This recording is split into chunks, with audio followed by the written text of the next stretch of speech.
Si l'on doit donner une date fondatrice pour le matériau béton, nul doute que la coupole du Panthéon de Rome, construite en 125 de notre ère, constitue une référence unanimement reconnue comme étant le premier ouvrage significatif du béton coulé en place.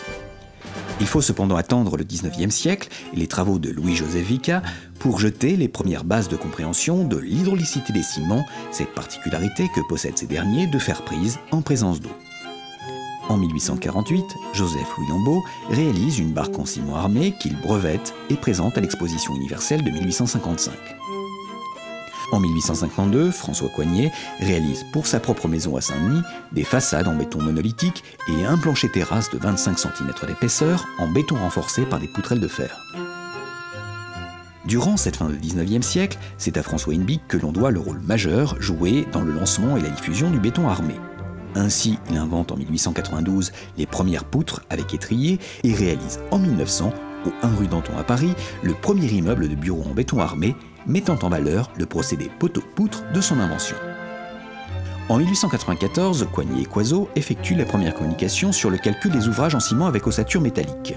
Le premier cours de ciment armé est donné à l'École nationale des ponts et chaussées par Charles Rabu en 1897, et 2 ans plus tard, Hinebig construit le pont Camille de Hogue à Châtellerault.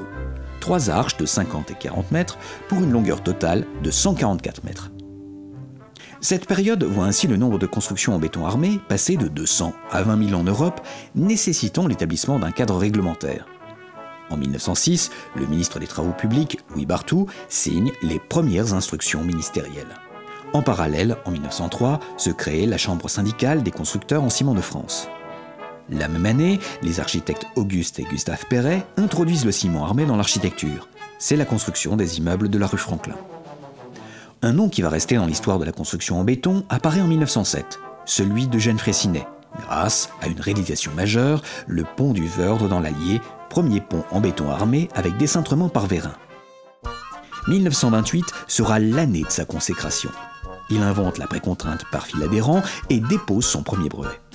Dans la foulée, il réalise en 1930 le pont Castré de Plougastel dans le Finistère avec 3 arches de 172 mètres. Frappé de plein fouet par la crise économique, Freycinet saisit néanmoins l'opportunité de sauver la gare maritime du Havre, qui s'enfonce dans la vase à raison de 2 cm par mois. Il conçoit en 1934 un projet de consolidation audacieux, presque entièrement basé sur la précontrainte. C'est une réussite totale, et la gare maritime du Havre peut accueillir le jour J le prestigieux paquebot Normandie. En 25 ans, Freycinet fera de l'idée de précontrainte appliquée au béton une réalité industrielle. Dans cette époque propice au développement, une autre figure va laisser son empreinte, Albert Caquot. Au-delà des célèbres ballons qui équipèrent les flottes alliées pendant la Première Guerre mondiale, on retient volontiers de lui ses procédés de calcul du béton armé, en particulier son abaque de flexion composée et sa méthode de calcul des poutres continues. Du côté des réalisations, on lui doit un bon nombre de barrages et de ponts. Citons l'exécution en 1928 du pont de la Caille en Haute-Savoie.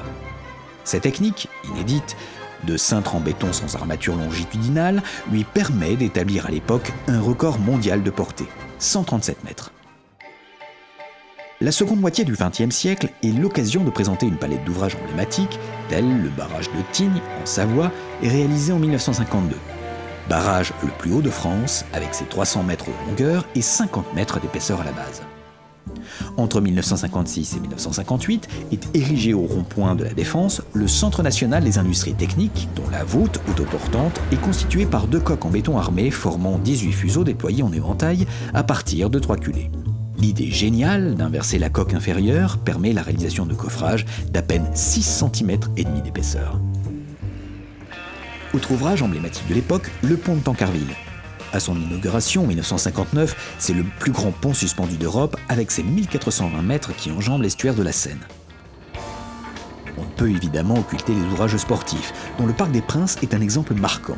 Construit entre 1968 et 1972, au-dessus du périphérique parisien, le stade s'appuie sur des piliers capables de supporter les 77 000 m3 de béton et 7 000 tonnes d'acier de l'enceinte, et sur des portiques en porte-à-faux qui donnent son cachet extérieur à l'édifice.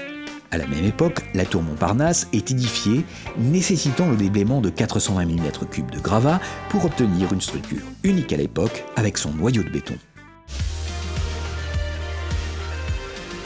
L'Arche de la Défense est le plus bel exemple de bâtiment construit en béton.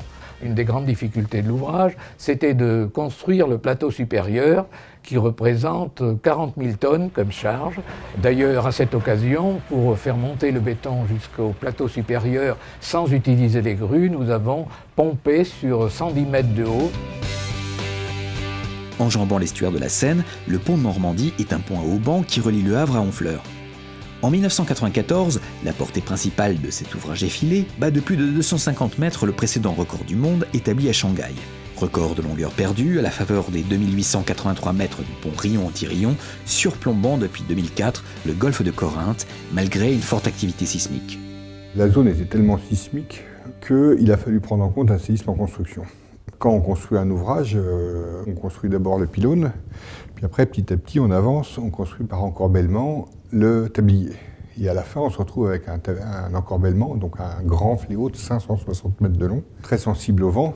Donc il faut l'attacher fixe fortement sur le pylône, mais aussi très souplement fixé au pylône, de façon à ce qu'en cas de séisme, il ne se passe rien. Et donc il a fallu inventer une fixation souple rigide pour des efforts assez monstrueux, parce qu'à l'échelle, un pont d'un demi-kilomètre de long comme ça, qui tient juste au milieu, c'est quand même quelque chose d'assez exceptionnel. En 2005, le viaduc de Millau franchit les gorges du Tarn sur 2460 mètres avec des pylônes culminant à 343 mètres. Record mondial en hauteur. On devait réaliser les piles avec un béton dit B60, haute résistance de béton, qui nécessite l'utilisation de fumée de silice, que l'on n'a pas voulu retenir parce qu'en général, ils produisent des marques sur les surfaces visibles qu'on souhaitait éviter pour le caractère esthétique recherché. Et on a fait des B60 sans fumée de silice qui ont parfaitement répondu à leurs critères de résistance et qui nous ont donné des aspects de parement assez agréables à voir avec ce béton un peu inhabituel. Depuis la fin du XXe siècle, scientifiques et ingénieurs développent continuellement de nouveaux bétons grâce à une meilleure connaissance de leur chimie et à l'utilisation d'adjuvants performants et d'additions telles que la fumée de silice. Béton à haute performance BHP, béton de poudre réactive BPR, béton fibré à ultra haute performance BFUP, béton autoplaçant BAP, autant d'acronymes qui répondent aux nouvelles exigences architecturales.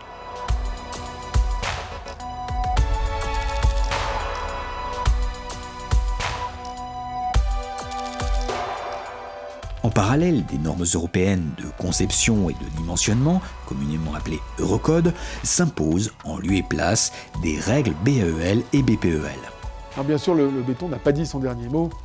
Dans les années récentes, avec les très hautes performances, avec les traitements de masse ou les traitements de surface, il s'est allégé. On peut réaliser les résilles architecturales que l'on admire maintenant, par exemple au Mucem à Marseille.